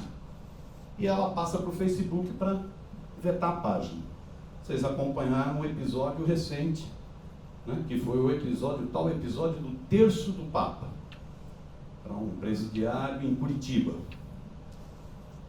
A mídia tradicional falou, esse terço é falso. O tal do assessor Grabois não é assessor do Papa Chico, né? Então isso é fake. Com base no que a mídia tradicional falou, o Facebook fechou provisoriamente 3 sites da internet que tinham dado aquela notícia. 3 sites. Só que depois se comprovou que a notícia era verdadeira. O Papa tinha realmente mandado. E que o Grabois era assessor do Papa mesmo. E agora, para enterrar de vez a agência de checagem, o Papa Chico recebeu no Vaticano a denúncia do que está ocorrendo no Brasil. E se solidarizou. O UOL tinha dado a notícia também, né? Sim, o UOL tinha dado a notícia, tipo, o UOL não sofreu nada. O UOL não sofreu nada. Mas a revista Fórum, Diário do Centro do Mundo e o Brasil 247 sofreram. Então, qual é o risco que tem aí? Que concordo inteiramente com o que a Ana Flávia falou. É um risco, pode ser uma armadilha que esteja sendo montada com um argumento de combater as fake news, você ter um atentado à liberdade de expressão, uma censura. a quem não reza da cartilha das 7 famílias que dominam a comunicação no Brasil. Pode ser uma armadilha. Por isso que mesmo quando teve o negócio dos pentelhinhos do MBL, eu não vibrei muito, porque aquilo pode ser um perigo. Bate lá, bate cá. Bate lá, bate cá. Né? E quem vai checar as agências de checagem? Quem vai checar essa turma? Olha o risco. Aí vem o Fux, que é uma figurinha. Esse vai entrar para a história. Esse vai entrar para a história. Esse Poder Judiciário brasileiro está totalmente corrompido. Isso não presta. É o poder mais elitista, fechado e corrupto da República Brasileira. Não é isso? Vem lá o Fux e diz o seguinte: nós vamos analisar pelo TSE se tem fake news e isso pode cancelar uma eleição. Quem é o Fux? Ele foi eleito aonde, esse cara, para falar isso? Foi eleito aonde? Quem votou nele? Ele é representante do quê? Quem é esse sujeito? Ele fala isso. Pode cancelar uma eleição. É brincadeira um negócio desse? Então, nós podemos... Aí vem mais. A Agência Brasileira de Informação, a ABIN, também está discutindo fake news. Pô, a ABIN deveria discutir controle de tráfico de droga, controle de armamento, contrabando. Era isso que a ABIN devia fazer. A ABIN também está discutindo fake news. A ABIN pode soltar um regramento sobre fake news no Brasil. A ABIN, Agência de Segurança, que negócio é esse? Então nós corremos realmente um risco. A partir de um fato real, que são as fake news, é você, utilizando disso, servir para castrar a liberdade de expressão no Brasil. É um risco que eu acho que a gente tem que estar atento. Não? Terminei. Tem que estar atento e tem que estar prestando atenção. É isso, ponto. Muito bom. Agora vou abrir espaço para perguntas. Eu vou pedir quem quiser perguntar, ou acho que ali é perigoso alguém ficar com vergonha. Vai ali onde está a Amanda e eu levo o microfone até vocês. Ou vem aqui na frente se o fio não der. Alguém quer fazer pergunta? Já levanta a mão. Queria me inscrever também. Mais alguém? Então, dá para formar uma fila ali? Pode ser. Bem aqui, ó. Vou fazer aqui, que é o fio chega.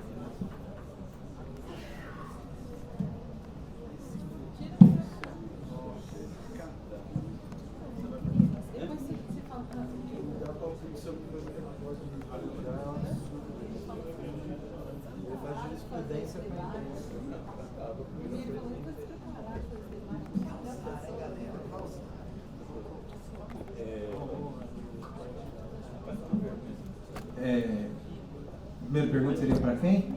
Paulo Tamiro. O Miro. Boa noite, eu sou Luiz Saginai, aqui da Faculdade de Direito do Mackenzie, e muito tem se falado sobre o modelo de financiamento de campanha que se quer, e muito também tem se falado em como se aplicar o dinheiro da campanha. E hoje em dia, com um alcance altamente especializado que o Facebook oferece, de que idade, que sexo, que faixa de renda, o que a pessoa gosta, o que a pessoa não gosta, enfim, o Facebook tem todo um detalhamento do eleitor, e até que ponto o controle financeiro o controle midiático do Facebook, aliado ao controle financeiro de alguns candidatos que já têm coligações extremamente sólidas com financiamento empresarial brutal, até que ponto o Facebook pode ser uma ferramenta para justamente entrar no jogo como uma antidemocracia. Obrigado, boa noite. Eu vou passar para o Miro responder. As próximas perguntas serão feitas para os três e no final todos perguntam e no final eles respondem as perguntas, pode ser? Já pega essa. Pega essa aí, Miro. Bela pergunta, Luiz. Primeiro, sobre o modelo de financiamento. O anterior era muito ruim, que era o que permitia que empresas financiassem, e isso que deu essa zona toda que tem no sistema político brasileiro. Quer dizer, a empresa não financia, ela não doa, ela faz negócios, ela dá grana para depois ter retorno. Todas, sem nenhuma exceção. O cara não faz doação, ele faz investimento, ele compra um parlamentar no futuro. Então a proibição do financiamento de empresa é positiva. Só que isso não inibe problemas de financiamento no Brasil, vai continuar. Porque você tem agora financiamento individual. Por que tantos empresários de top, de grana, estavam querendo ser candidato? Aquele Flávio Rocha, aquele escravocrata da Riachuelo, estava querendo ser candidato porque ele ia investir na campanha dele. O Meirelles, o MDB só está aceitando a candidatura do Meirelles, que está no traço, está no 1%, está na margem de erro, está quase devendo voto. O Meirelles só estão aceitando a candidatura dele porque ele vai bancar 70 milhões do bolso dele. Então, ou seja, foi um passo importante ter proibido o financiamento de empresas, ser fundo público, que é o que existe na maior parte das democracias no mundo, mas ainda tem muita brecha. Nessas brechas, o Facebook se saiu muito bem, vai lá saber o que rolou. O Facebook conseguiu o seguinte: é proibido campanha na internet, menos impulsionada no Facebook. Não é que baratinho? O Facebook vai ganhar grana que nem o quê. E também no Google. Foram as duas que ganharam. Facebook e Google. Você vai ter muita gente patrocinando no Facebook. E muita grana no Facebook. Vai ganhar muita grana agora. Né? Mais ainda do que já ganha. E você está correto. Com base em algoritmos, o Facebook está chegando a um nível de, não só o Facebook, o Google, outras, a um nível de apropriação da sociedade que é um negócio impressionante. Hoje o algoritmo não permite só você saber quem está lendo, aonde está lendo, a que horas está lendo e quanto tempo está gastando na leitura. Hoje permite ir para o psicológico, permite saber quais são os seus gostos, né? Permite saber quanto você está mais suscetível a determinada mensagem. Tem esse chocolatezinho, que eu não sei o diabo do nome do chocolate, que eu nunca comi, que é um que entra, acho que é a Cláudia Raia, que entra brava, aí come aquele chocolate, aí fica calminho e muda o personagem. Qual é o nome desse diabo desse chocolate? Snickers. Isso, esse aí mesmo, Snickers. Sabe como foi feito isso? Com monitoramento de redes sociais. Nas redes sociais, a empresa, durante 6 meses, monitorou cerca de 200 mil pessoas, constatou nessas 200 mil pessoas, fez uma divisão de perfil psicológico, constatou que 1/5 tinha muita agressividade, isso é expresso na internet, nas compras, em tudo. Tinha muita agressividade e utilizou então a mensagem seguinte: comendo diminui a sua agressividade. Está vendendo que nem água. Está vendendo que nem água o diabo de chocolatinho. Foi isso. Comi um hoje. Comeu um hoje, pois é, para deixar de ser Tava agressivo. Estava agressivo, pois é. Olha que coisa, eles estão indo nesse nível. Isso é um perigo. Era o que a Cambridge Analytica ia fazer no Brasil. A Cambridge Analytica, em parceria com o Facebook, ia chegar a um nível de detalhamento de personalidade, do lado psíquico do eleitor, como fez nos Estados Unidos nas duas campanhas. Não foi só na do Trump, foi da menina também, né? Então é um perigo mesmo, tudo bem? Eu acho que devia ter mecanismos de regulação dessa área. Vocês querem pegar o gancho dessa pergunta aí? Querem falar alguma coisa? Eu acho que até uma outra proposta internacional que eu acho inclusive mais interessante da ideia de fake news é uma proposta pelo Parlamento Europeu agora em 2017 também, que tem orientações também para pensar as relações entre direitos fundamentais e inteligência artificial. E aí que mostra realmente a necessidade dessas empresas terem mecanismos de transparência, né, eles chamam de accountability mesmo, né, que a gente, essa ideia da responsividade, que a gente pode também, para não pegar o estadunidense, né, mas de prestação de contas mesmo em relação a nós, né? Daí eles falam, por exemplo, até eu achar aqui que eu acho que é interessante que isso vai desde a área, né, das comunicações até a área da saúde mesmo, como ele falou, a área, enfim, ligada a questões militares, enfim, tudo. E até mesmo essa ideia de você, em alguma medida, ser atendido por um robô ou não, etc. Né? Então tem essas questões que é bem interessante. Né? Uma das coisas que eles falam que nessa regulação é que realmente qualquer tipo de decisão sobre a inteligência artificial tem que ser voltada para o interesse humano e tal. Tudo. Eu acho que é uma carta, né, nessa perspectiva humanista, mas muitas vezes a gente tem que pensar também em que medida a gente nós mesmos não estamos fazendo com os dados de nós mesmos, né, um uso tão predatório quanto a gente faz com a natureza, quanto a gente fez nas outras evoluções tecnológicas. Né? Então, a ideia é pensar assim, o ser humano tem que ter a prevalência do interesse humano, sim, aquela pegada meio Isaac Asimov mesmo, mas ao mesmo tempo fala que toda a ação de uma inteligência artificial tem que poder ser direta ou indiretamente atribuída a um ser humano, a um grupo de seres humanos, então uma empresa, etc. Então não poder ter essa ideia de que também, olha, estamos garantindo a liberdade humana, a responsabilidade humana também sobre essa inteligência artificial e aí, enfim, na empresa, etc. Né?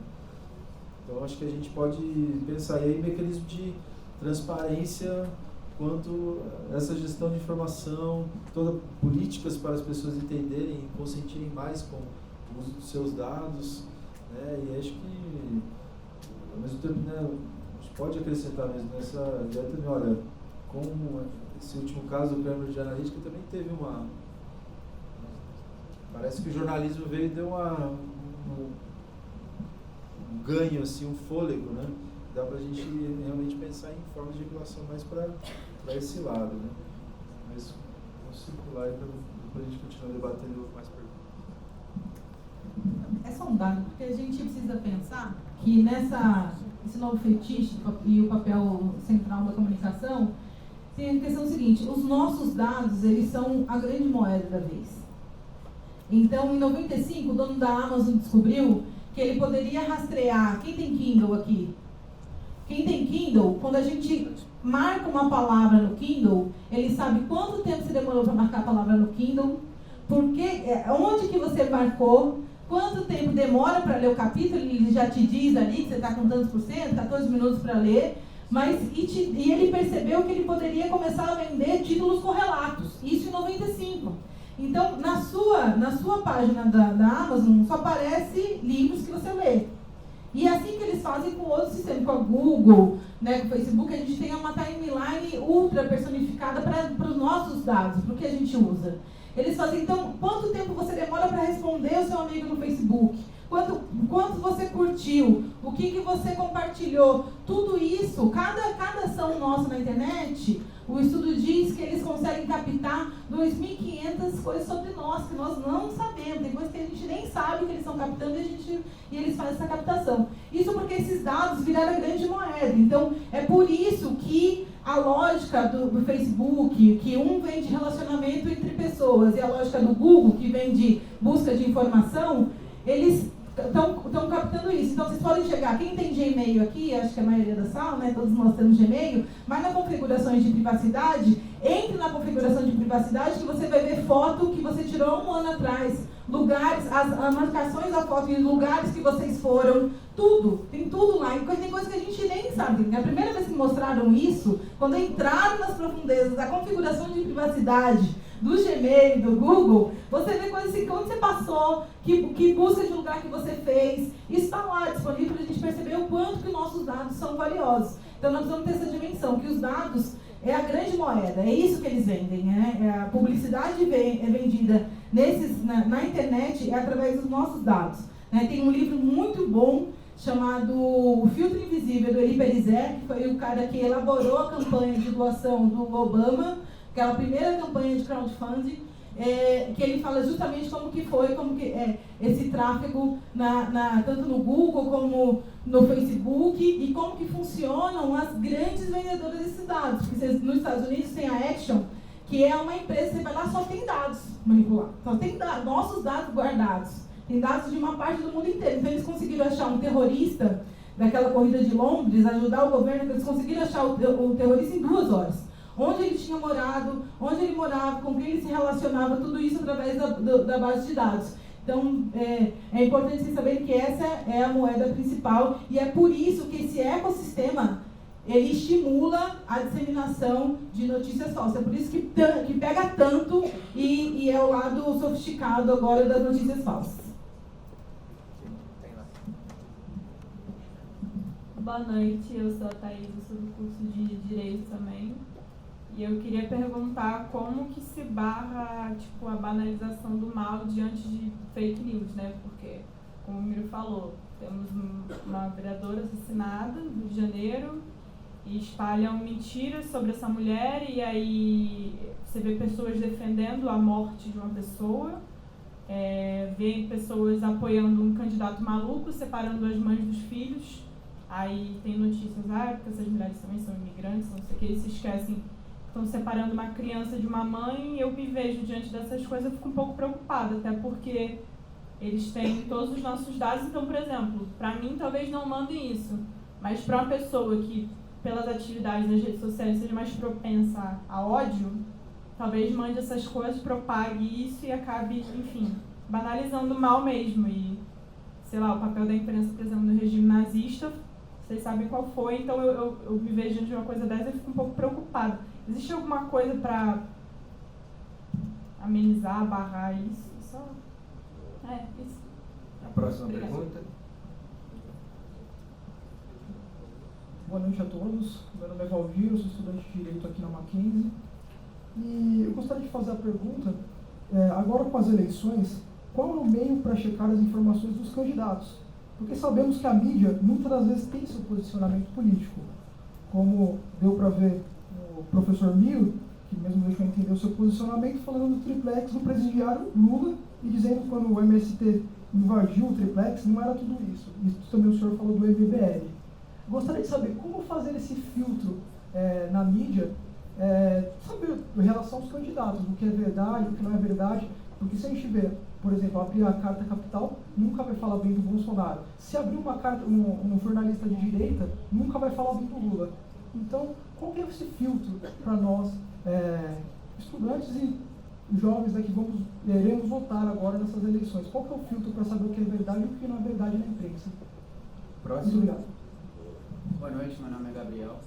Minha dúvida é um pouco similar à dele. Eu queria saber como é que a gente pode fazer essa checagem de fatos e saber o que é verídico, o que a gente deve acreditar ou não, se até a gente está duvidando das próprias empresas de fact-checking, né, que, como ele falou ali, estavam envolvidas e, no caso do Papa, falaram que uma coisa era mentira, depois verdade. Então, era mais isso, saber como é que a gente pode fazer esse filtro e saber como lidar e acreditar no quê.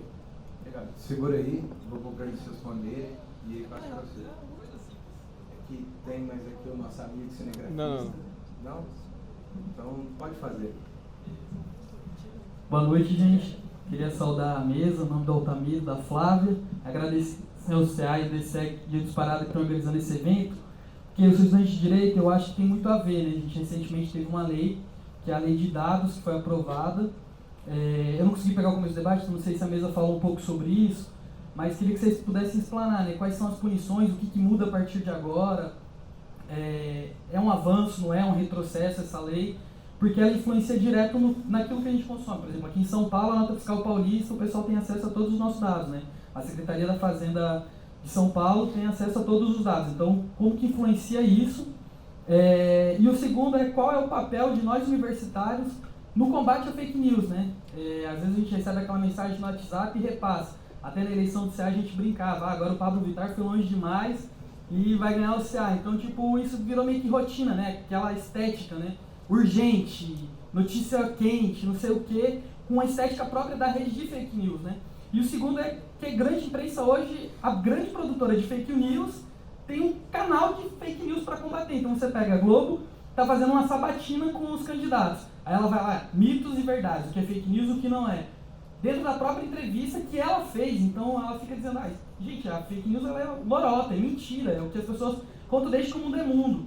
Desde os nossos antepassados as pessoas contavam mentira, e isso sempre existe. Então como é que a gente faz para combater, né? Eu acho que esse negócio do fake news, ele cresce muito com o MBL. Eu acho que o MBL ele é isso, ele é um grande propagador de mentira, ele é uma mentira, e por isso que o nome é MBL News, fake news, né? Tem tudo a ver, eu acho que pra mim é isso. Você entra lá na página dos caras, é só mentira, mentira o dia inteiro, é ódio. Então como é que a gente, universitário, estudante de direito, de toda a graduação, pode fazer para combater isso, né, essas fake news? E queria que você falasse um pouco sobre a lei de dados. Quem começa?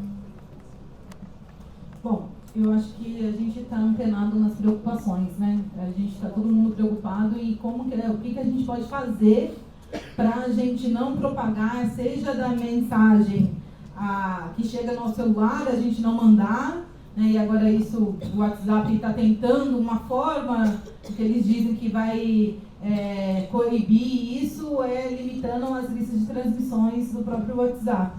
Mas eu acho que a gente está muito preocupado, eu acho só que essa questão da eleição, né? Eu acho que como que acontece nas redes? Eu acho que a gente deveria exigir, vocês que são acadêmicos, a gente precisa exigir transparência no sistema de algoritmos dessas redes.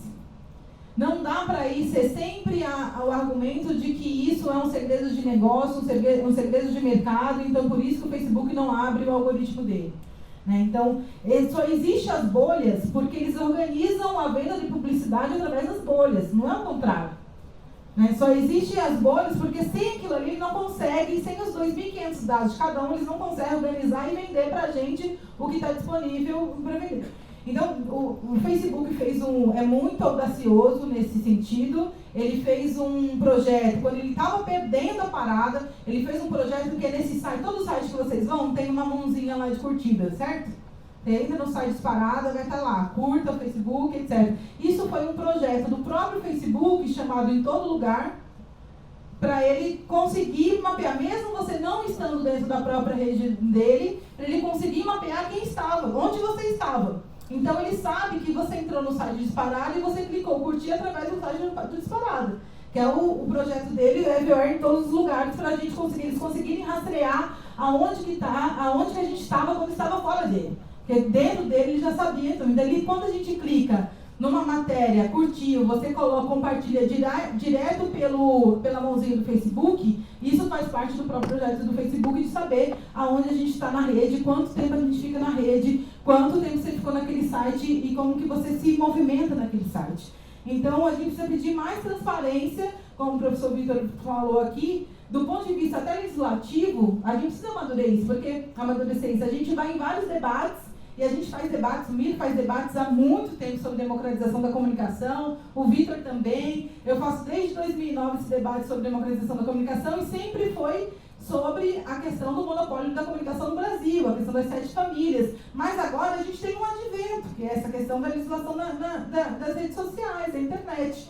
E a gente não pode deixar de a gente exigir essa transparência. A gente não pode deixar com que, com um grande potencial de concentração de tráfego que tem na rede, isso fique simplesmente, é um negócio, então é um negócio deles, porque isso interfere na política pública, né? Na questão da política. Então, até agora, muito estudado sobre a questão do comportamento. Então, como que vão fazer os adolescentes, como eles vão ficar, ficam muito tempo na rede, e o que significa isso do ponto de vista comportamental. Agora, o que significa isso do ponto de vista da política, de qualquer nação, é muito importante. Então, a gente precisa questionar essa questão da concentração de tráfego e da falta de transparência dos algoritmos do Facebook. Eu acho que essa questão das agentes de checagem, onde a gente acredita na grande imprensa. Gente, tem matéria boa também na grande imprensa. Nós não estamos aqui falando, somos nós contra eles. Não é isso. Nós precisamos entender que é uma arena. É uma arena. É uma arena que não está simplesmente eles lá e a gente aqui. Né? Tem atores lá, tem gente lá da grande imprensa que faz um serviço bom de jornalismo. Assim como tem gente do lado de cá que faz também, que não faz serviço bom. Então não é um ringue de boxe.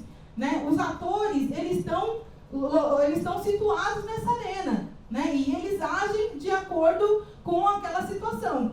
Então, eu estou dizendo isso porque tem checagem que vai dar certo? Tem, né? Mas o que a gente está questionando é a lógica dessa questão da checagem. É a questão de você tirar esse papel do jornalismo, não é mais o jornalismo que apura, o que é grave, porque isso aumenta a crise do próprio jornalismo, e você fala assim, que tem uma empresa que é financiada por fundações, instituições do mundo inteiro, que Knight Center, tem todas essas financiadoras estrangeiras estão abrindo linha de financiamento para esses arranjos alternativos para eles poderem virarem agências de checagem. Ou seja, tem inclusive uma intenção de fora, né? Uma intenção com o que você vai checar. Né? Será que a empresa que está financiando, ela está de acordo com o que você vai checar? Né? Com o tema que você vai checar? Então a gente precisa ficar atento. E como que a gente evita, que foi a pergunta, como que a gente evita não passar, como que a gente faz com que evita até essa onda do mal? Primeiro, a questão da informação, nós precisamos checar sempre. Então, é claro que tem muitas fontes de informação, você não vai, mas você precisa checar diferentes fontes de informação. Não é porque você leu na Carta Capital que você vai se bastar com a informação da Carta Capital. Né? O problema é que a gente anda lendo menos. Esse é o problema. Né? A gente anda lendo só os títulos, o caso sensacionalista que eu falei para vocês, que ficou famoso por causa das manchetes. A gente anda lendo só os títulos, só a parte do urgente da mensagem, só a parte que a gente quer ver da mensagem e a gente compartilha. A gente precisa ler mais. A gente precisa ter o contraponto, a gente precisa ler a Carta Capital, precisa ler outras fontes para a gente poder ter uma opinião do que está acontecendo, do que é dado. Né? Ainda aqui sobre as perguntas, essa questão da onda do mal. A questão da Marielle, por exemplo, foi aquela juíza, era uma juíza, vocês devem saber?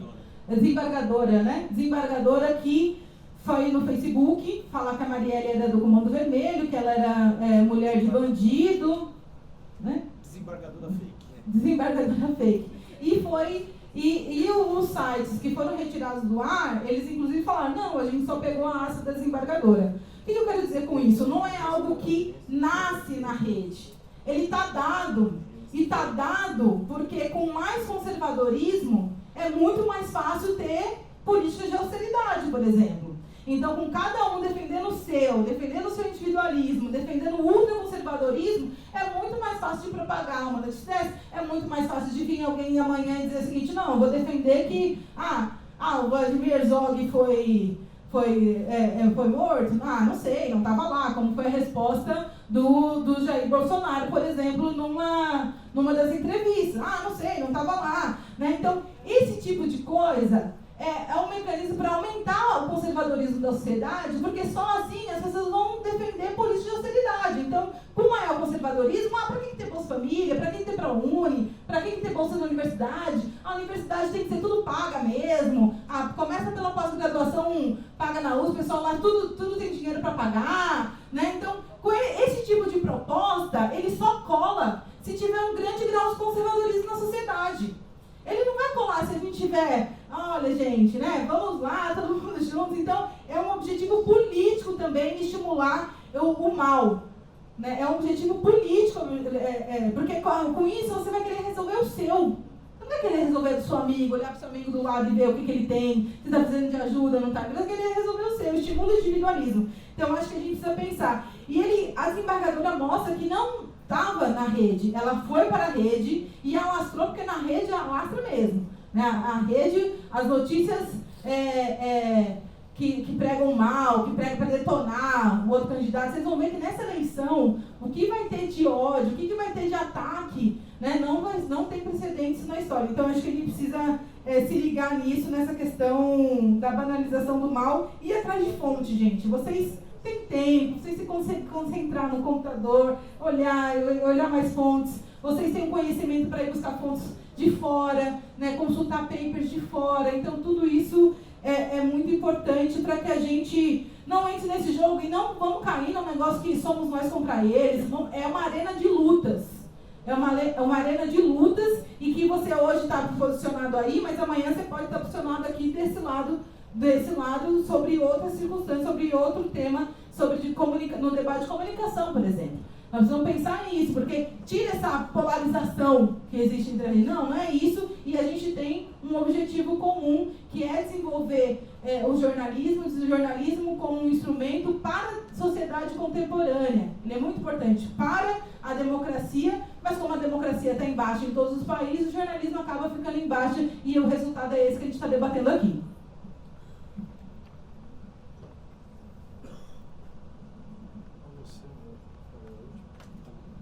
Vou ser bem rapidinho aqui. Cadê a Thaís? Cadê a Thaís? Eu acho que nós estamos vivendo um clima de intolerância na sociedade, de ódio, isso está no mundo inteiro. Eu acho que isso tem muito a ver com a situação econômica no mundo. Né? Nós estamos numa sociedade em que 1% está concentrando toda a riqueza e o resto dane-se. Né? Então não quer dizer que está produzindo menos, está se produzindo muito, só que isso fica com 1%. É o discurso do Occupy Wall Street nos Estados Unidos, né? Os 99% contra 1%. Então isso gera uma situação de crise que faz com que populações, para sobreviver, se desloquem da África, da Ásia para a Europa, que latino-americanos, que brasileiros se desloquem para os Estados Unidos. E isso cria tensões. Isso dá brecha para discurso protecionista, para discurso xenófobo, para discurso racista, para discurso machista, dá brecha. Ou seja, o caldo de cultura está na crise, na minha opinião, está nessa crise. Né? Por que organizações neonazistas crescem na Europa? Crescem em função da crise migratória, da crise econômica de desemprego. Elas fazem um discurso fácil, e aí crescem. Por isso que a Le Penzinha cresce na França, por exemplo. Né? Por isso que o Trump ganhou nos Estados Unidos. Por isso, ele ganhou num discurso anti-imigração. Faz uma parede aqui no México, sendo que ele é filho de imigrantes. Né? Pois é. Faz um paredão aqui, né?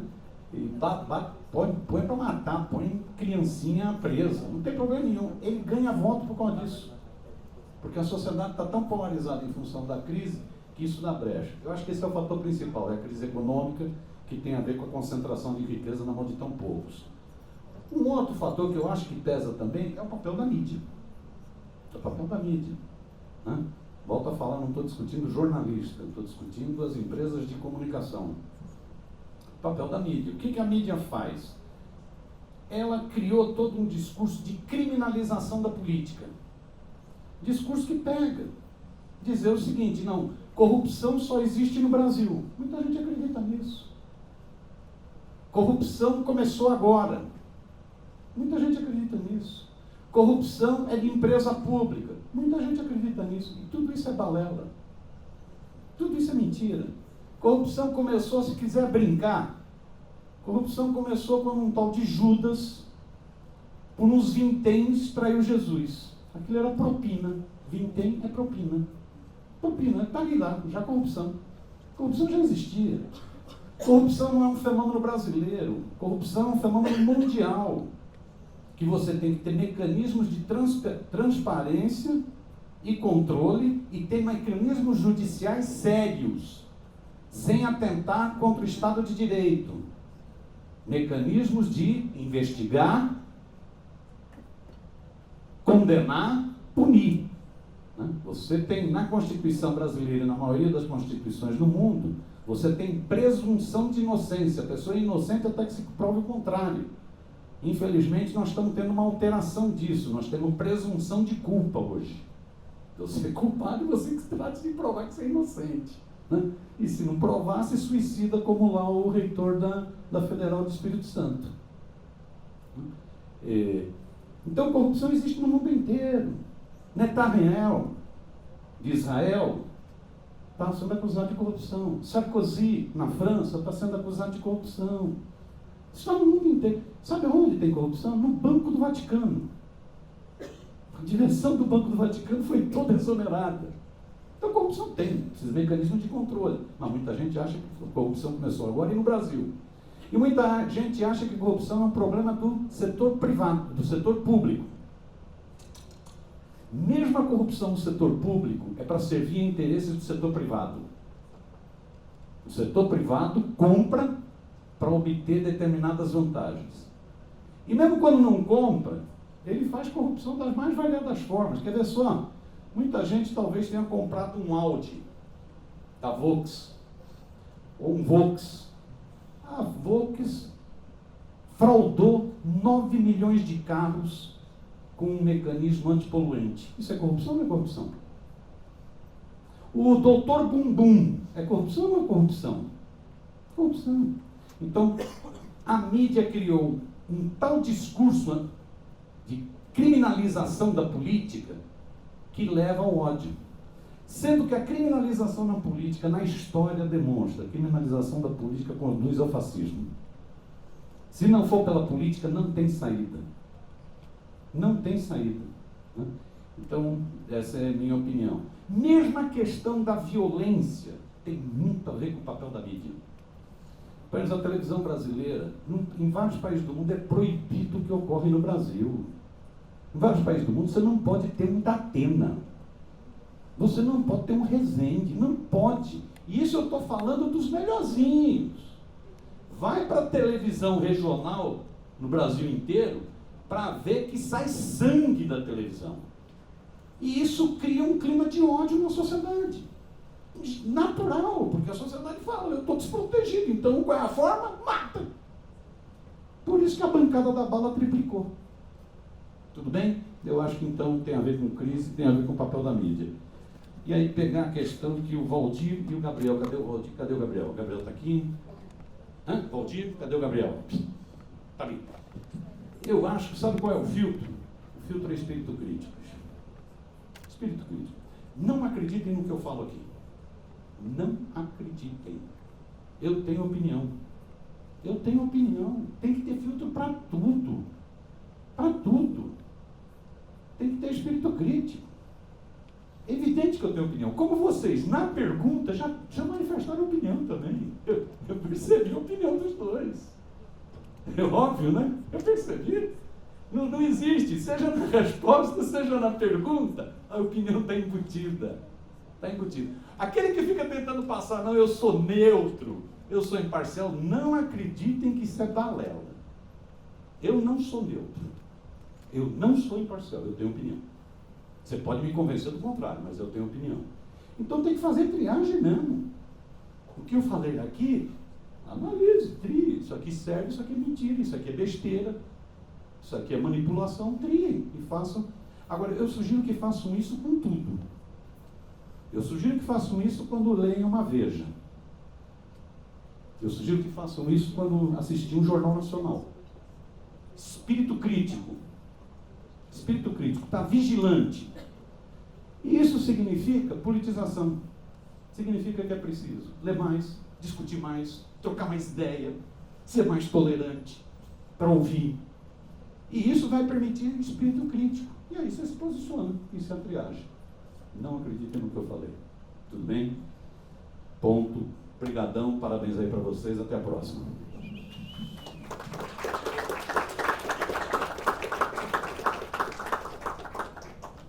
Bom, pessoal, não sei se posso mas algumas coisas.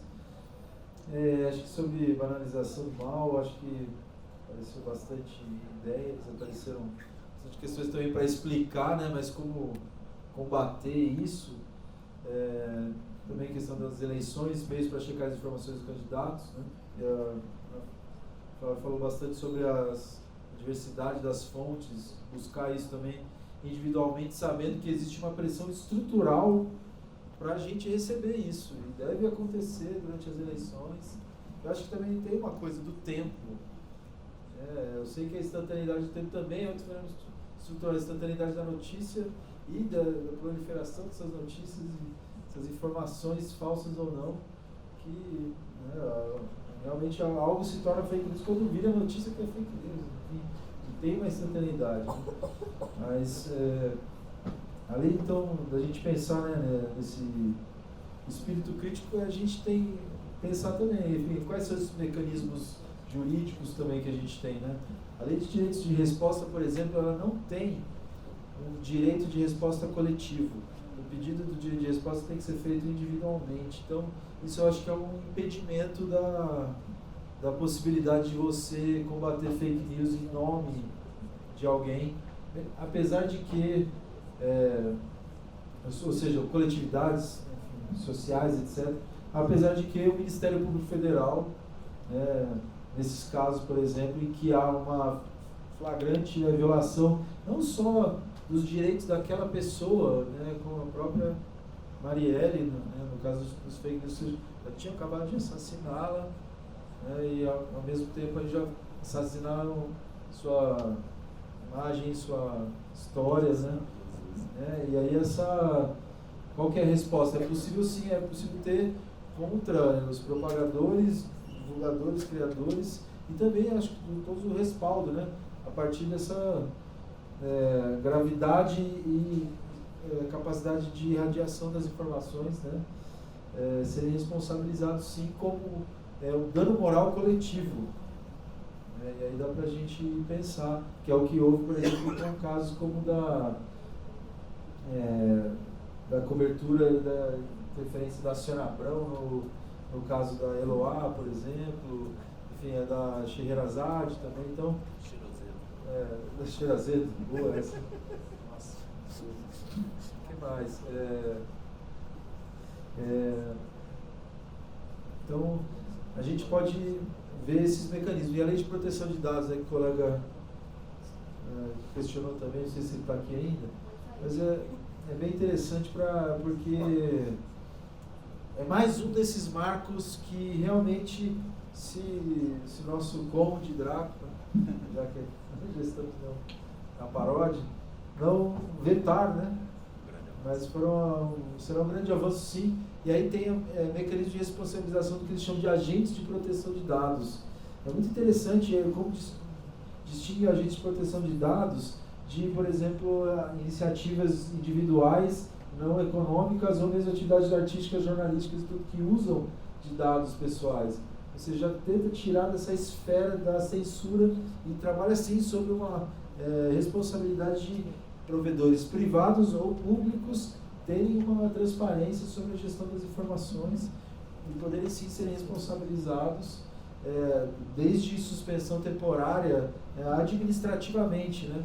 Uma agência, então são criados órgãos, então de fato uma possibilidade de uma política pública de proteção de dados. Mais uma vez o Brasil tentando, se conseguir realmente efetivar, criar uma política pública que seja capaz mesmo de monitorar essas questões e também criar os mecanismos de responsabilização dessas empresas. Eu chamo de agentes de provimento de dados, e que aí realmente se enfatizou mais uma vez os direitos de liberdade de informação, de expressão, a privacidade, o direito de você realmente ter excluído todos os dados dos provedores que vocês quiserem sair. Então, eu estou a fim de hoje sair do Facebook, você tem o direito de que ele realmente entre todos os seus dados, a não ser os dados que dependem de pessoas privadas que não queiram que os dados do Facebook sejam retirados. Ou seja, existe toda uma mistura dessas informações. Mas são direitos que estão ali colocados, enfim, essa é uma proposta que tem que virar mesmo política pública, e aí tem essa responsabilização administrativa, além da possibilidade também dessas outras formas que a gente pensou hoje, né, no direito civil mesmo, usando o marco civil da internet, ou também no direito penal, também com questões envolvendo então pessoas que propagam os meios. E a gente pensa, tem eficácia ou não? Muitas vezes não tem eficácia, porque a informação está ali, né? Falar, o direito de conseguir o juiz vai proibir, daqui a pouco está em outro servidor lá, então. Mas ao mesmo tempo, alguns falam necessidade de decisões jurídicas às vezes, e aí, lógico, pensando naquelas que respeitam e procuram fazer um equilíbrio das liberdades, que possam ter efeitos mais duradouros, como se fossem molas dentro do que é mais acessado nos sites. Aí inclui que sim a questão das grandes empresas de comunicação digital como o Google e o Facebook.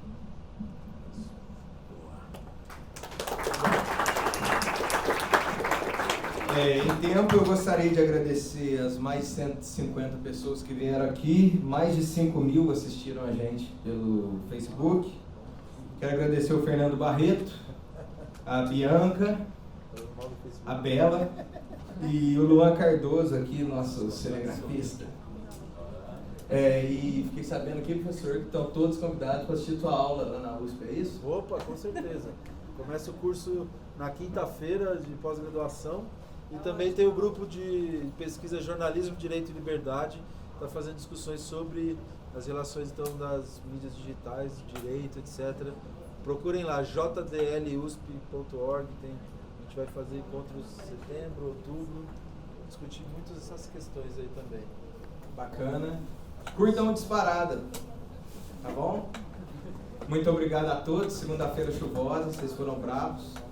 Muito obrigado. Obrigado.